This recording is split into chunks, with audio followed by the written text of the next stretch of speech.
বারবার আমি বলি, শেষ জামানায় কৃষিকাজ সবচেয়ে ভালো একটা অপশন।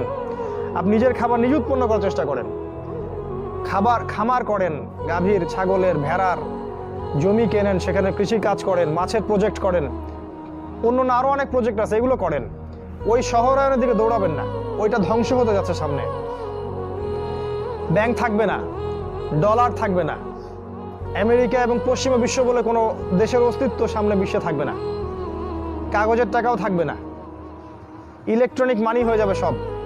আপনার সম্পদ তার লুটে পুটে খাবে এবং ইসরায়েল থেকে সব নিয়ন্ত্রণ করা হবে, ওই ইসরায়েল থেকে যেটা ইহুদিও দখল করে রাখছে। সামনের অবস্থা খুব ভয়ঙ্কর। তাই সুদ ছাড়তে হবে, আপনাকে ঘুষ ছাড়তে হবে। আমাদের গভর্নমেন্টের সবচেয়ে বড় সমস্যা কি জানেন? মানে আমাদের এই সেকুলার দেশগুলোর যে রাষ্ট্রপ্রধান যারা হয়, সে যে দলেরই হোক না কেন, সবচেয়ে বড় সমস্যা হচ্ছে দুর্নীতি।